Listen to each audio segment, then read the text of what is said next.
Hey, goeienaand, dis lekker om julle te sien vanaand. Voor ons gaan ingaan in die preek, wil ons net almal herinner vanaand dat ons begrawe vanaand 'n hele paar mense. Vanaand doop ons. Wat hy. En dalk sê jy, hierso in hierdie kerk doop ons nie kinders nie en ons doop ook nie volwassenes nie, ons doop gelowiges. Wat beteken jy word gedoop sodra jy jou hart volgens jou oortuiging, nie omdat iemand dit vir jou besluit het nie, omdat jy dit besluit het, sê ek aanvaar Jesus is my God. In daai oomblik wanneer jy hom aanvaar, dan sê die Bybel, dan sterf jy. Dan gaan jy dood. Dis hoekom ons jou begrawe. We are burying the old man, the sinful man. He's dealt with, he's gone. Die Bybel sê ook, wanneer jy uit daai water uit opstaan, is dit die verteenwoordiging van jou nuwe lewe. So in lewe kan jy nie 2 keer doodgaan nie, jy gaan net 1 keer dood. Ja? En dis die dag van jou hart vir die Here gee. En die doop is die bewys dat jy het gesterf. En dis nie jy wat lewe nie, maar dis nou God wat in jou lewe. Soos jy vanaand hier is en jy word gedoop, wil jy nie saam met ons staan nie. Wil staan ons in minder by wese plek, staan vir ons op, ons wil graag vir jou bid, ons wil jou bless, ons wil seker maak dat jy regtig vanaand die Here encounter. En as jy om iemand staan, kom ons gee hulle net eers 'n hande klap, mense, julle, dis huge, massive, groot. As jy om iemand staan wat gedoop word, sit jou hande op hulle. Lê jou hande op hulle. Kom, ek staan op, gaan, sit jou hande op die mense wat gedoop word. Ons hy, of jy hulle bid. Here, dankie vanaand dat ons kan celebrate, Here, hoe u kinders wedergebore was. Die dag toe hulle hart vir u gegee het. Dankie, Here, dat ons vanaand nuwe lewe kan celebrate, Here. U woord sê, in Johannes hoofstuk 6, sê u Jesus, that those who believe in me will never die. That those who live and dwell within me shall live even after dying. Ek dank Here Jesus vir vanaand se oomblik. Ek kom vra Heilige Gees, wanneer die kinders uit die water uitkom vanaand, dat jy hulle sal kom vervul met krag. That you would come upon their bodies and anoint them for what you are calling them to. Ek bid Here, mag hulle die teenwoordigheid tasbaar voel op hulle liggame in Jesus se naam. Amen. Awesome stuff. So, ek gaan in die einde van die preek, vir dies wat gedoop word, moenie stres nie, ek gaan jou, voor ons die laaste sang sing, gaan ek jou uitroep, dan kan julle net gaan aantrek hier agter die stage, is die badkommers, julle is welkom om daar te gaan aantrek, en dan sal ons veel daar buite wag. Nou, the poverty gospel, voel ek persoonlik was a powerful reeks, en dit gaan obviously oor geld, en baie mense is offended wanneer die kerk praat oor geld, maar tog het Jesus meer oor geld gepraat as oor die koninkryk self. Want geld is die eerste ding wat God vervang. Die rede hoekom ons alles doen in lewe is as gevolg van geld. Die rede hoekom jy gaan swat het, hoekom jy skool toe gegaan het. Die rede hoekom meeste van ons opstaan en werk toe gaan is vir geld. Geld is die dryfkrag agter alles wat ons doen. Dis nie 100% die rede hoekom ons lewe nie. God het ons nie op die aarde gesit om geld te maak nie. Daar is meer tot lewe as net dit. Geld het 'n spesifieke posisie, geld het 'n spesifieke plek. En as ons nie verstaan hoe werk God met geld nie, as ons nie verstaan wat is die funksionering van geld nie, gaan ons dit mis. Geld word strategies geposisioneer om jou lewe te befonds, sodat jy kan doen wat God jou vergeroep het. That's it.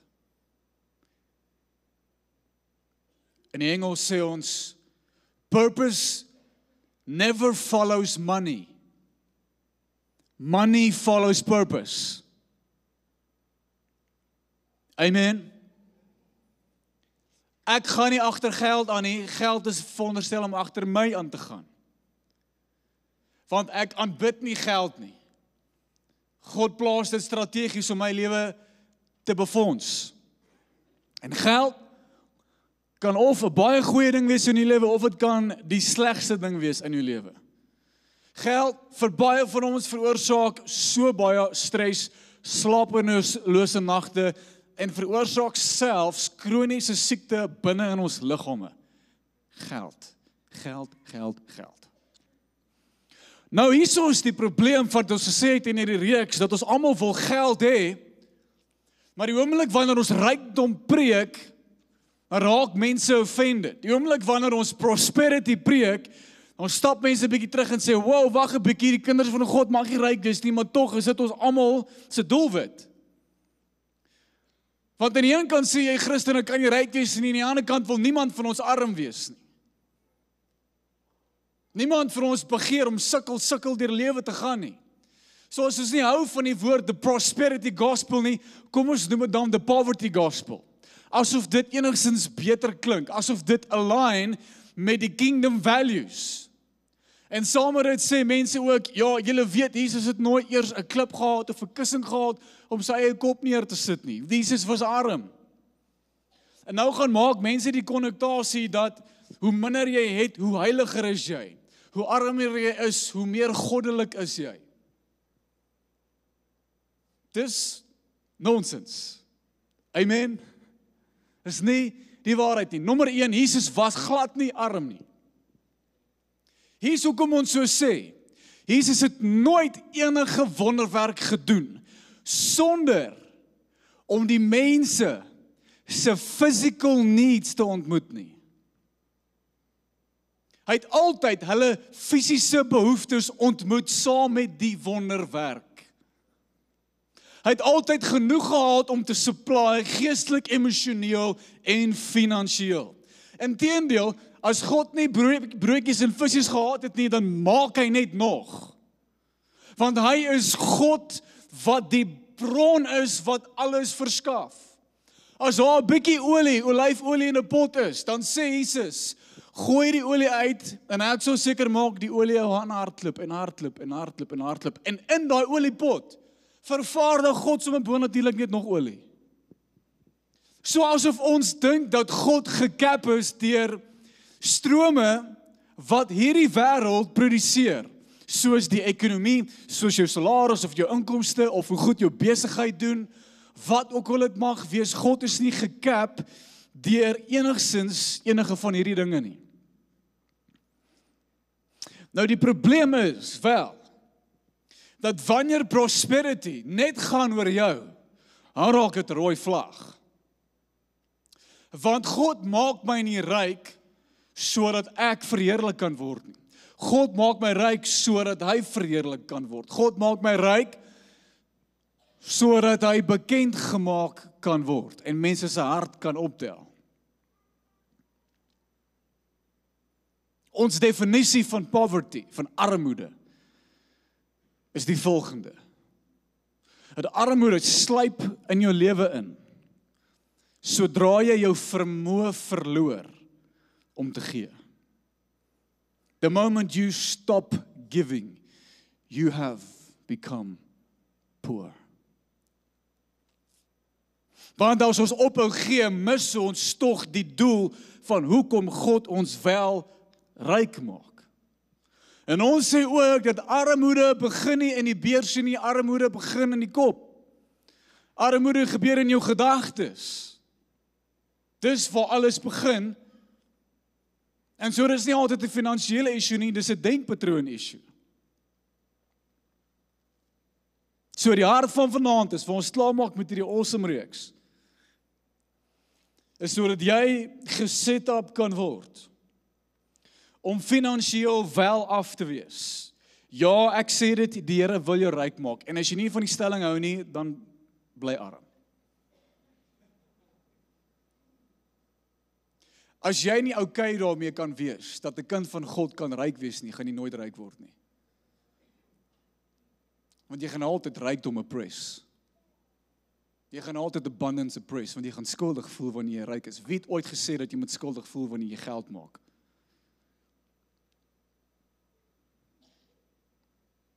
Hoe meer geld ek maak, hoe meer rejoice ek in hom. Want dit stel my in staat om meer te kan doen. God is baie beter as dit is, en ek intene, ek wil jou 'n storie vertel. Ons het 'n paar jaar terug, julle het hom ook al gehoor, ons het gaan bungee jump as metamorfoor, dit was die eindjaar kamp gewees, die een bus gaan Nysna toe, die ander bus gaan spring by die brug af, by Bloukraans, en ek hou daarvan om my brug af te spring, net as al 'n tou in my voete is. Dis vir my lekker, want ek hou van adrenaline en ek hou van die staf. En obviously ek is 19 jaar oud daai tyd, so ek dink dit wat R950 gewees, ek het nie R950 nie. Wie R950 as jy net skool verlaat het, vir bungee jump, nee, jy moet kos koop, jom. En ek sit daar op die strand en ek voel dat die Here baie sterk met my praat, sê Peer, ek wil hê jy moet daai busie klim, ek wil gaan jou bless, dat jy gaan bungee jump. Nou weer eens, so weet jy, die Here praat met jou, jy weet dit net, dit slat jou so in jou innermost being. Yes, nou klim ek op die busie en ek sê vir die ouens, nee, ek gaan saam gaan, die Here het gesê, ek moet gaan bungee jump. Ja, whatever. Ry op pad so en toe, nou begin ek dink, yes, wat as dit nie gebeur nie? Wat as ek al aankom en niemand betaal vir my nie, of die ouens sê, as jy maal, of dan gaan ek, daar sit my vinger in my oor. Mooi, julle spring so mooi, julle spring so mooi, dit is brilliant. Yes, en ek begin in my tale te bid, en ek begin, Here, asseblief met my net die humiliate nie. Ek kom maar aan, hoe weeg hulle jou? Jy spring volgens jou gewig. Hulle weeg my 103 kilogram. Pa, slaat hom neer. Nie rarig nie, so is nie neer. Nou is ek hier laaste. Ek kyk die vroukie my so, sy sê ja. Ek sê ja. Gaan jy spring? Ja. Nou kom, klim op die skaal. Ok. Klim op die skaal, weeg my. Die vroukie my kyk my, sy vra, is die mense saam met jou? Ek sê ja, hulle saam met my. Sy sê, ok, cool, kom saam met my. Sy vat my na die kantoor toe, dis 2 Nieu-Zeelandse broers wat face adrenaline besit. Sy vra vir my, sorry, can he jump? Can he go? Ek sê, ja, sure, go, jump for free. Ek sê, dankie, prys die Here, prys die Here. Prys die Here. Ek spring 3 keer daar af. Eerste keer hardloop jy voor, tweede keer doen jy backflip en die derde keer na hardloop jy en spring en maak jy so af en dan geniet jy dit. En raai wat, God het dit gedoen net om my te bless. Is julle met my? Dis soos, I want to spoil you, ek wil jou bless, ek wil hê jy moet van hê, ek wil gee jou wys, ek is jou pa. Daar was niemand het kos gekry of niks nie. Want jy sien, die poverty mentality is dat, jy sê, ons is bang om die Here te vra vir goeie dinge, ons is bang om die Here te vra vir dinge wat ons hart graag begeer. En die probleem kom in dat ons dink in God se koninkryk is daar altyd net genoeg vir een van ons twee. Ons dink as ek vir jou gaan gee, dan is daar nie genoeg oor vir my nie, daar's net vir jou. En wat as ek vir jou gee en jou lewe word bevorder en ek doen nie? Dis mos dan hoekom wil ek dan nou enigstens gee? Jy weet, en ons het ook gesê, ek het die analogy gebruik hier so in die kerk, ons het hierdie matte ge-upgrade en iemand het vir ons kom preek oor hoekom sit ons nuwe matte in, weet julle hoeveel mense ons kon kos gee met die geld wat ons gebruik het om nuwe matte in te sit, en die respons is weer eens net simpel, jy dink soos 'n arme mens, want in die koninkryk van God is daar nie net genoeg vir die mense daar buite nie, in God se koninkryk is daar genoeg geld vir nuwe matte en vir almal se voeding daar buite. Daar's genoeg geld in God se koninkryk vir jou behoeftes en vir dies rondom jou. Jy mag met jou mooi kar ry en jy mag jou mooi huis hê, daar's genoeg in die koninkryk vir almal. Kan ek 'n amen kry asseblief? Kan ons Here 'n hande klap gee vir sy goedheid? There's enough for everyone. So ons sê, wanneer jy 'n lewe van abundance wil leef, moet jy besef dat God het ons nooit geroep om te provide nie. He never called us to provide. He never called us to make money. Hy het ons geroep om te cultivate, dit wat hy klaar voorsien het. Ja, dis pretty much net dit. So hy gee vir Adam die aarde vol hulpbronne, vol rykdom en sê, heers oor die aarde. Dan sê hy in Genesis 2, go to the land of Havilah where the gold is exceptionally pure and there you will find bronze, silver and onyx stone. Hy sê, vat hierdie goed, wat soveel rykdom bevat en maak iets met dit. Want God maak, of hy uit die aarde gebou of gekreë tot en met 'n sekere punt, toe stop hy, toe maak hy ons, toe co-create hy met ons, en hy verskaf aan ons, hy partner met ons en hy verskaf aan ons hierdie hulpbron, en hy sê, let's now co-create, en God gee vir sy kinders die vermoë om kreatief te kan wees, om slim te kan wees. He gives us intelligent minds to see potential, to take the resources God gives us and to make something of it. So ons is nie veronderstel om te probeer geld maak nie, ons is veronderstel om dit wat God klaar vir ons gegee het, te cultivate en iets te bou met dit. So, weer eens sê ons, dat die doel van geld is om God se koninkryk te fund, om jou te serve vir jou lewe. En hierso het ek neergeskryf, God's riches in your life will produce generosity. God makes you not only rich for yourself, but for those around you. The purpose of my riches and my wealth is to give God the glory. Ons skrifvers, so 2 Korintiërs, amper sê ek Deuteronomium, nee, is 2 Korintiërs 9 vers 8 tot 12, wat weer eens net hierdie armoede mentaliteit uit die parkheid kom slaan, oor hoekom dit kardinaal is vir ons as kinders om vrygewig te wees.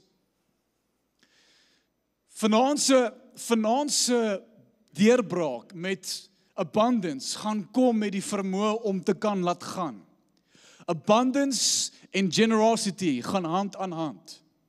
Die Bybel sê, en ek het hom al vir julle gelees, in Spreuke 11 vers 24, sê Salomo, if you want to be wealthy, give. If you want to be poor, be stingy. Dis wat die Bybel sê. And so if you want to live in this abundant life, you need to learn how to give.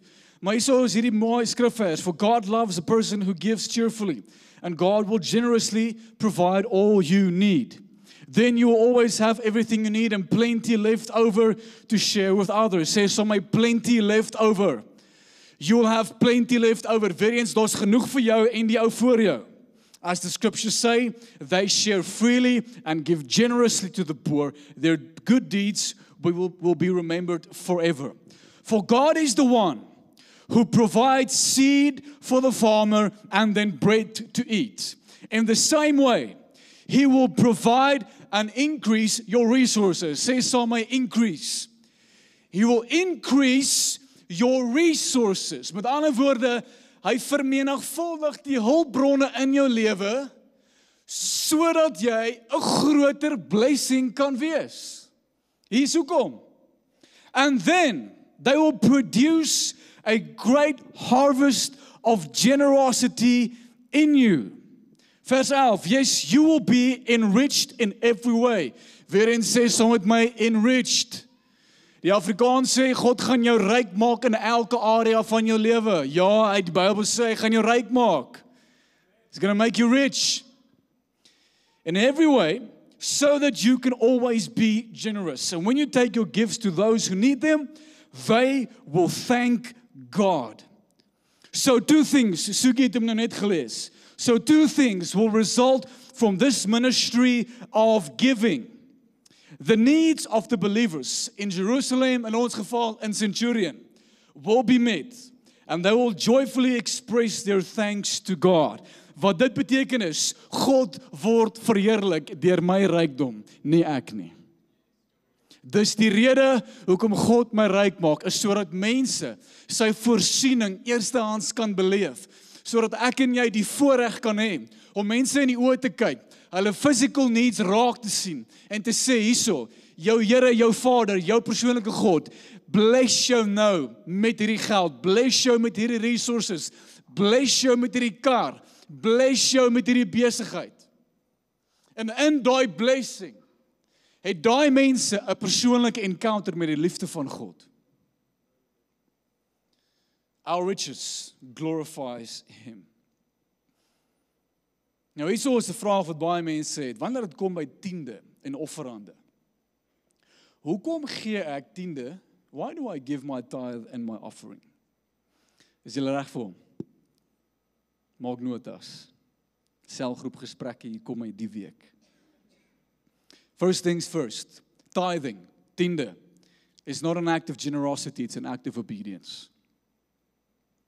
Ek gee nie my tiende aan die kerk omdat ek voel ek is lus nie, ek doen dit want God verwag dit van ons. It's a requirement. Nou, Peer, sê gou vir my nou, né? As ek nou my tiende gegee het, moet ek dan nou nog of offerande ook by, wat is nou die verskil? Of kom ons sê nou maar iemand vra vir my, die Here sê vir my ek moet vir iemand geld gee daar buite. Tel dit dan as my tiende? Nee. Jou tiende is jou first fruits, of wat ons noem jou eerstes. Dit is uitgesit vir die Here. My tithe goes to God. The offering is above and beyond that goes to people. Is julle met my? Maak dit sin vir jou? So, ons sê ons gee, want die geld wat ons het is in elk geval nie eers ons nie, dis die Here se en dis hoekom ons dit gee. En in fact, as ek 10% gee, die Here besit die ander 90% ook, in elk geval. Dis ook sy geld. So as hy wil ek moet meer gee, dan gee ek meer. Nou hierso is die power van tiende. As wanneer ek gee, ek en my vrou en ons familie, ons gesin, wanneer ons tiende gee, ons eerstes gee vir die Here, is dit 'n afhanklikheidsverklaring aan God. Wanneer ons gee hiernatoe, na hierdie kerk toe, dan sê ons met daai gee, Here, met hierdie gee, met hierdie tiende, verklaar ons, Jesus, dat U is God en nie geld nie. Soms moet ons gee en ons weet nie hoe gaan ons die res van die maand uitmaak nie, maar dis die Here se probleem. Want as ons eerstes, ons bestes vir hom gee, sê die Bybel, word die res ook geseën. En ons sê, ons gee heel eerste voor enige aftrekking. Voor tax, voor debit orders, voor alles, eerst aan hom. Heer, die res behoort ook aan nie. Die res van die maand, we know that you will supply everything we need. Spreuke 3 vers 9 en 10. Honor the Lord with your wealth. Honor the Lord with your wealth and with the best part of everything you produce. Then he will fill your barns with grain and your vats will overflow with good wine. Exodus 23 vers 19. As you harvest your crop, bring the very best of the first harvest to the house of the Lord your God. Hoekom gee ons tiende? Want dis wat die Here verwag. En nee, hierdie is nie net ook wetties nie. Tiende, hierdie principle het al gekom in Abraham se tyd voor die wet gegee was.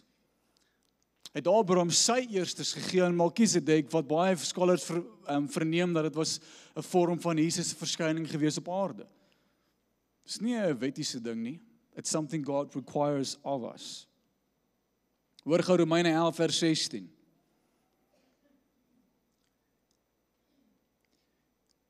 If the part of the dough offered as first fruits is holy, then the whole batch is holy. If the root is holy, so are the branches.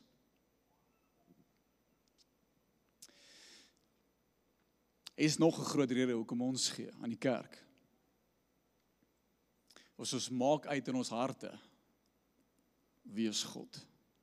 En die Bybel sê, waar jou skat lê, daar sal jou hart ook wees. Kom ek lees hierdie vir jou.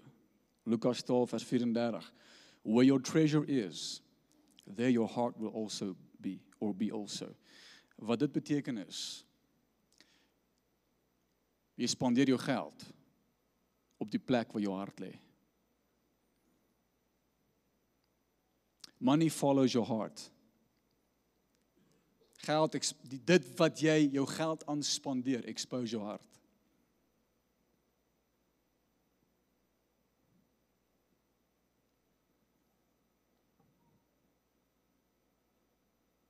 Dis hoe dit is. So dit waar jy jou geld aan spandeer is 'n goeie indikasie vir jou om te bepaal waar lê jou hart. As dit vir my moeilik is om te gee, as dit vir my moeilik is om aan God te gee wat in elk geval aan hom behoort, en moeilik is om mense te bless, op 'n beteken dit my hart is nie regtig met hom nie. Giving is supposed to be natural. It's supposed to be easy. Ons gee nie tiende om die Here se arm te draai nie, amen.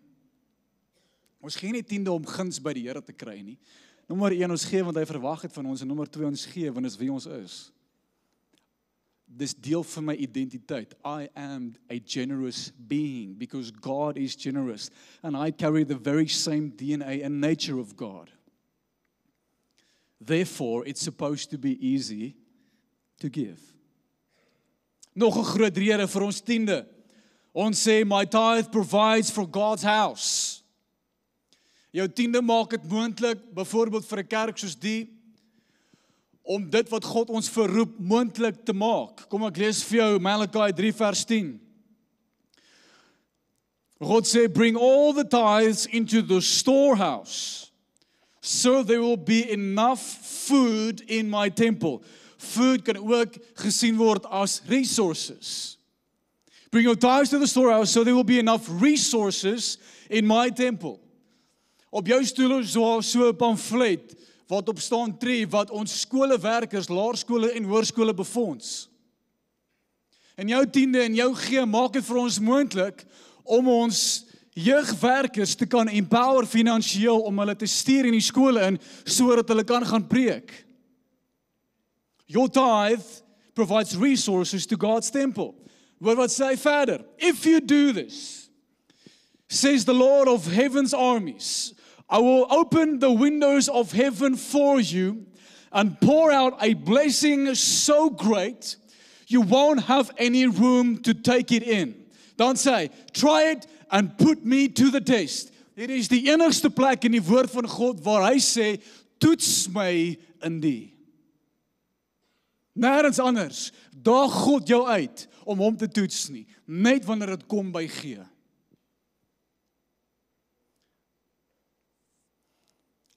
Waar lees jy enigstens iets oor armoede in hierdie vers? I will pour a blessing so great you won't have enough room to take it in. Ek sê weer eens, as jy nie okay is met die feit om ryk te word nie, gaan jy nie ryk word nie. Numbers 18, nummer 18. Sê God vir Moses, hy moet hierdie sê vir die Lewiete, nou die Levites was die priests gewees, of die pastore en die worshipers en hierdie ouens, hulle was in beheer gewees om die tempel te govern van God, die teenwoordigheid van God, die plek waar dit gedwel het te govern. Maar in die tyd het God nie toegelaat dat hulle kon eiendom own en nie. So God het instruct dat Jerusalem se tiende moet gaan na hulle toe. Nou hoor gou hierso. The Lord told Moses, give these instructions to the Levites, dis nou die priests. When you receive from the people of Israel the tithes I have assigned as your allotment, give a tithe of the tithes you receive. A tithe of the tithe. So wanneer daar in die huis van God ingesaai word, en dies wat aan die ontvangkant is, saai ook tiende terug aan dieselfde kerk. So Benny en ek en Wella en Sugi, Jahil, ons gee terug aan die kerk waarby ons serve. Want dit word ook verwag van ons. Ons kan nie iets preek en dit nie self doen nie. Ons kan nie iets verwag en dit nie self eers model nie. Die Here maak ons ook ryk. En as die Here vir Benny 'n nuwe Hilux double cab bakkie gaan gee, ek weet nie eers meer wat se range nie. Wat se een soek jy, Benny? Die nuutste ene. Wie is ek of jy om nou vrae te gaan vra en sê, Jessie Benny, wat doen jy met die Here se geld? Hoe koop jy daai bakkie? Met wie se geld doen jy dit? Ek sê hierdie, want ons wat hier staan is altyd in die kollig wanneer dit kom by hierdie goed. Wat doen julle met ons geld? Wat doen julle met ons geld? Wys ons die boeke. Ons sal vir jou met 'n oop hart die boeke van ons kampus wys en vir jou presies tot die punt gaan wys waar ons wat spandeer. En kerke daar buite gaan hulle die resources van God se huis mismanage en die plek is not the case. Amen. En jy kan met die gerusheid hier sit en weet dat hierdie kerk hanteer sy finansies soos wat God wil hê ons moet dit hanteer. Amen. Come on, kom ons gee die Here 'n hande klap voor. Dis massive, dis massive.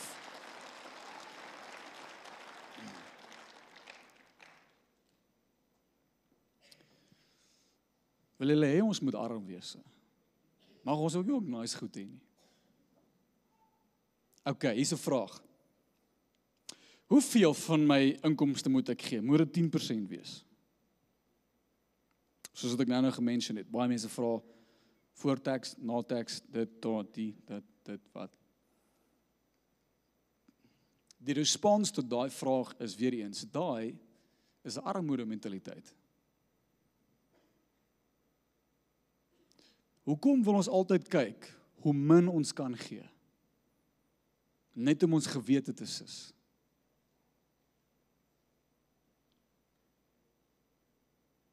Let's be honest, hoekom gee ons baie keer? Net sodat ons die pressure van ons kan afkry. Ek nou kan die Here my uitlos, dankie.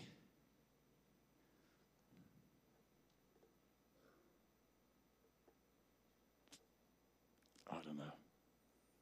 Wat as die Here vir jou eendag sê, gee 25%? Want die 15 wat jy by is ook syne.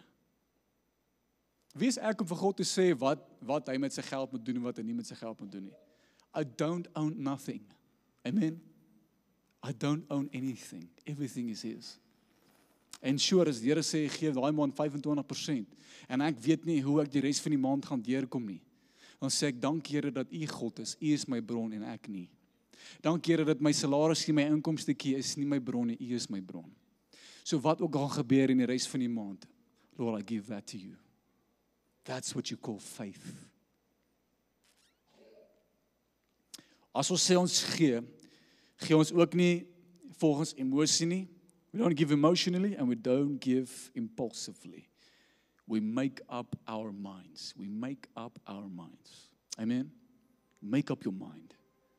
As jy emosioneel gaan gee, dan gee jy nooit gee nie. As jy wag vir alles om te belyn en die son en die maan en die sterre en jou emosie om perfek te wees, you're never gonna give. Maak gee deel van jou budget, sit dit in jou Excel spreadsheet, make up your mind, give. Do it. Nou, hoeveel gee ons? 2 Korintiërs 9, 7 en 8. Paulus sê vir ons baie duidelik, en hierso is almal se antwoord. Hoeveel moet ek gee? You decide, you must each decide in your heart how much to give.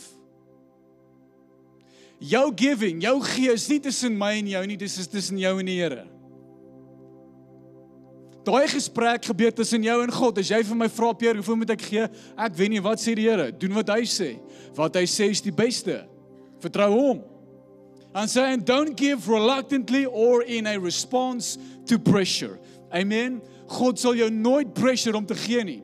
Dis wat ons noem prosperity teaching. Is wanneer ek jou manipuleer en sê, as jy nie in die volgende 3 minute gaan saai of gaan gee nie, gaan jy nie gebless word nie. Nou voel jy, o genade, ek wil net nie gebless word nie, kom dat ek gee gou. Of dies wat online kyk, daar's 'n nommer nou aan die onderkant van die skerm. As jy nie nou volgens die volgende paar minute gaan gee nie, gaan ook calamity op jou huis kom. Dis manipulasie. God pressure jou nooit nie, amen? As iemand jou pressure om 'n kar te koop en te sê, luister hierso, mense staan 'n tou vir hierdie kar, as jy nie nou die papiere teken nie, verloor jy die kar. Hy sê vir hom, dis okay, as die Here vir my die kar wil gee, sal hy.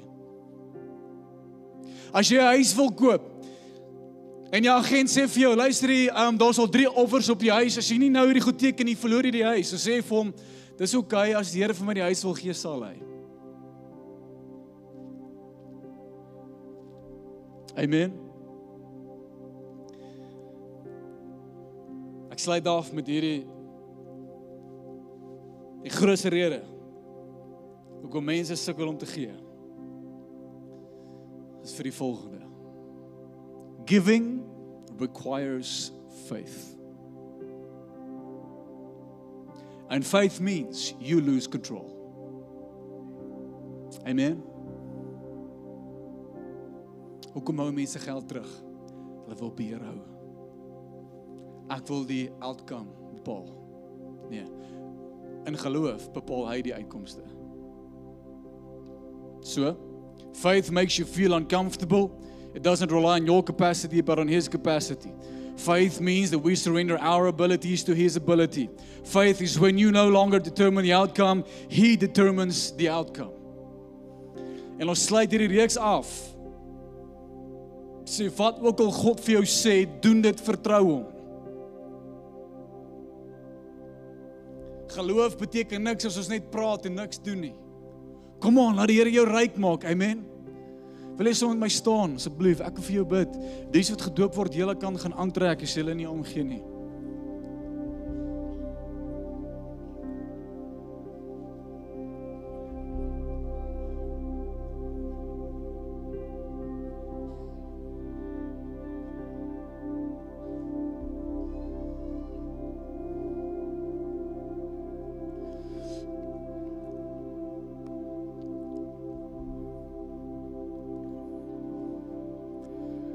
Is jy reg dat die Here jou gaan ryk maak? Is jy reg daarvoor? Is jy reg daarvoor, familie? Dat die Here jou gaan bless uit jou sokkies uit. Dat jy nie gaan weet of jy kom of jy gaan nie. Is julle met my? God's gonna make you rich so that He can be glorified through your life. Het jy al ooit gebid vir iemand wat siek is en dan wonder jy by jouself, ek wonder of daar genoeg healing power is in my. Of daar's net genoeg healing power vir een van ons, daar's net genoeg vir jou, maar nie vir jou nie, sorry. Nee, jy dink nooit eers daaraan nie, want jy weet dat God is die bron van daai krag. Daar's genoeg vir jou en vir jou en vir jou, vir almal wat genesing nodig het, kom hard wat ons vir julle bid. Maar as dit kom by geld, dan ewe skielik twyfel ons in die bron. Jy sê, maar ons net genoeg vir een van julle twee. Kom ek bid vir ons, kom ons steek ons hande in die lug. Ek gaan bid vir jou besigheid, ek gaan bid vir jou geld, ek gaan bid vir jou bankbalans. God owns everything, He owns that too. Die geld wat jy heiliglik het, die bronne wat jy het, die resources wat jy het, is nie jou nie, dis God se. En God het hierdie resources oorgehandig aan jou vir 'n spesifieke rede. Hy het vir jou gegee, sodat jy sy koninkryk kan advance, sodat jy die ekonomie van Suid-Afrika kan bevorder, sodat jy 'n land kan bou, wat nie net 1 nie, maar 2, 3, 4 generasies gaan bevoordeel. God gaan jou so ryk maak, dat jou kinders gaan ryk wees, en jou kinders se kinders gaan ryk wees. Amen? Dat jou kinders gaan in huise bly, wat hulle nie gekoop het nie. Jou kinders gaan karre ry, wat hulle nie gekoop het nie. Die Bybel sê, a good father leaves an inheritance to his children. God requires of us to make money to advance His kingdom. Here, ek kom bid vir elke man en vrou, ek kom bid vir elke huisgesin, ek kom bid vir elke besigheid, Here. Ek kom bid vir elke bron wat finansies genereer. Ek bid, Here Jesus, dat U dit sal kom bless exponentieel in die naam van Jesus. Ek bid, Here, dat U nou die hemele sal kom oopmaak oor die kinders. Dat die bron wat ons sustain is die rivier van die Heilige Gees, wat nooit uitloop nie. The river that sustains us is the river that never runs dry. To that river there is no end to resources. There is no end of any supply. En ek dank U, Here Jesus, dat die befondsing in ons lewens nie uit die wêreld uitkom nie, maar uit U koninkryk. Dank U, Here, dat ek nou met 'n armoedige gees kan gesels en kan praat in hierdie plek. Kom expose daai thinking in Jesus se naam. Ek kom bid, Here, kom gee vir ons strategiese besigheidsmodelle. Gee vir ons wysheid en kennis en insig oor hoe om sisteme te bou wat finansies genereer in Jesus se naam. Help ons, Here, om sisteme te bou wat werk skep. Help om ons sisteme te bou wat Centurion bevorder. En laastens bid ek, Here, dat soveel mense tot bekering gaan kom deur die rykdom wat U aan ons gee in Jesus se naam.